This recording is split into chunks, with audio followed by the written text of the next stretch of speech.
Medical ভিতরে আন্দোলন চলে, তাদের নাকি কত মাস ধরে বেতন দিচ্ছে না, এই জন্য তারা আন্দোলন করতে আসে, কোনো টেস্ট করতে আসে না।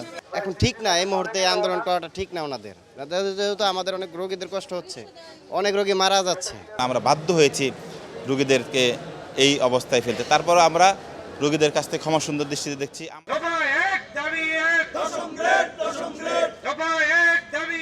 ভাই আমার রোগী নিয়ে আসছে, আমার রোগীর খুবই সিরিয়াস অবস্থা।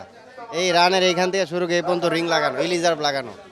এখন তার এক্সরে পরীক্ষাটা করব, ডাক্তার দেখছে, এখন এক্সরে করব। এক্সরে করার জন্য এখানে আসছি, তারা নাই, তারা এখন আন্দোলন করতেছে 10ম গ্রেডের জন্য।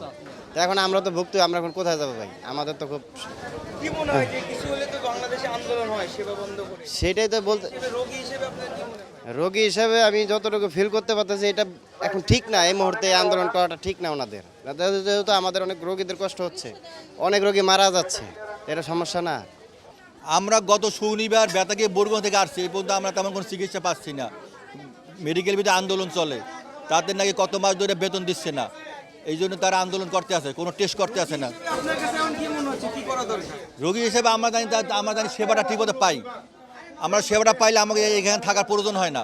আমরা এই বেতাকে বরগুনা থেকে আসছি, আমরা থাকার জায়গা নাই, আর মেডিকেল বর্তমানে ভর্তি আছি।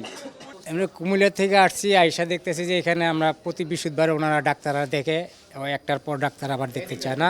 তো এখন তো আমরা মনে করেন যে এক্স রে করতে পারতেছি না, এক্সরে ওনারা আন্দোলন করতেছে, ওনাদের আন্দোলনের দায় দাবি মাইনে নিলে তো আমরা, গভর্নমেন্ট মাইনে নিলে আমরা তো সুন্দরভাবে চলতে পারতাম। আমরা যাই দুঃখ কষ্ট যেভাবে জীবিত আছি।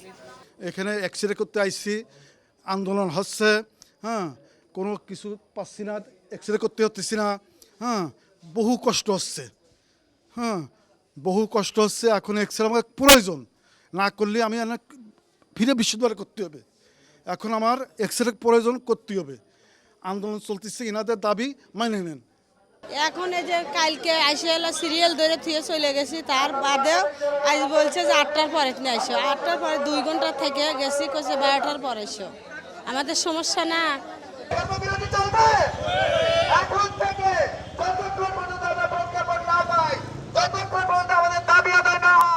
আমরা আসলে অত্যন্ত দুঃখের সহিত জানাচ্ছি, গত 31 বছর ধরে আমরা এই আন্দোলন করে আসতেছি। আমরা কখনোই কর্মবিরতির মতো স্পর্শকাতর জায়গায় কখনোই আমরা যাইনি, কারণ আমরা সবসময় রোগীদের সেবায় নিয়োজিত থাকতে চাই। তাদের দুর্ভোগ হোক এরকম কোনো কর্মকাণ্ডে আমরা কখনোই যেতে চাই না।